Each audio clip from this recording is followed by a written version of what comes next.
Bonjour à tous et bienvenue ici dans les Laurentides à Lac-Supérieur où je vais vous faire découvrir une expérience toute particulière, à savoir le prêt-à-camper proposé par la CEPAC au sein du parc national de Mont-Tremblant. Vous allez venir avec nous, on va vous montrer à quoi ressemblent les tentes, les espaces communs, ainsi que les activités qu'on peut faire ici. Et on va commencer tout de suite par une activité très intéressante, aller prendre une embarcation et aller sur le lac qui est juste derrière moi. Bon, mais voilà, on est pour la première activité de ce week-end à la CEPAC.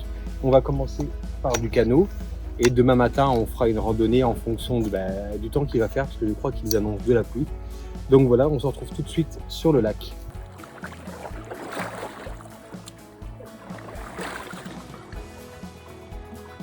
Allez, pagaie, on va chanter. Deuxième activité de la journée, parce qu'il ne peut pas y avoir une bonne soirée dans le parc national sans un bon feu de bois. On va faire notre ballot de bois, ça m'a coûté à peu près 12 $. Et donc on fabrique soi-même son fagot de bois, son petit bois, son départ de feu.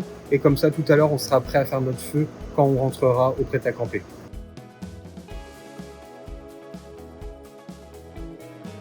Et voilà, on a fini le fagot. On est prêt tout à l'heure pour faire du feu. Il y a toujours plein de bibites.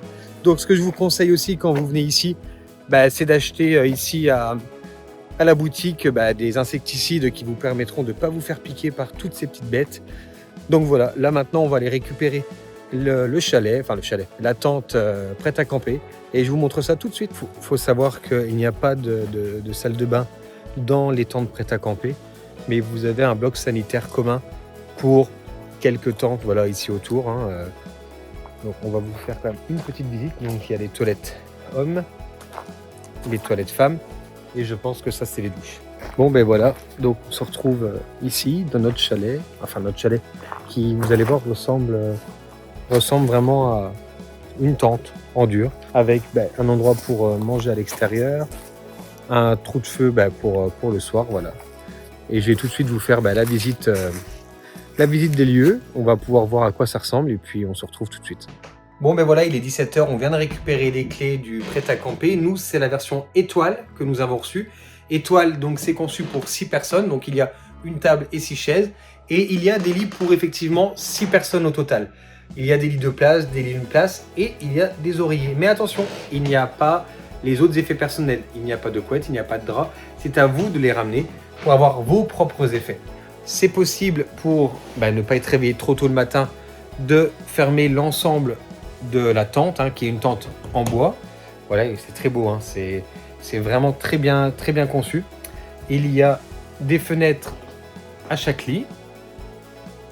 Et donc, comme je vous le disais, on peut fermer même l'entrée.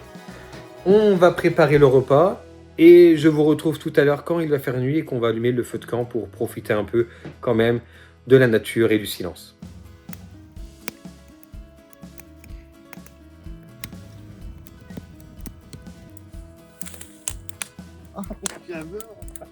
Merci à la CEPAC de nous avoir invités et surtout de nous avoir fait découvrir le beau concept des prêt-à-camper. Après un samedi entre canot, rando, promenade et feu de camp, il est temps pour nous de rentrer. Je vous conseille vraiment de venir tenter l'expérience du prêt-à-camper si vous n'avez jamais tenté l'expérience du camping au sein d'un parc national. Vous ne le regretterez pas.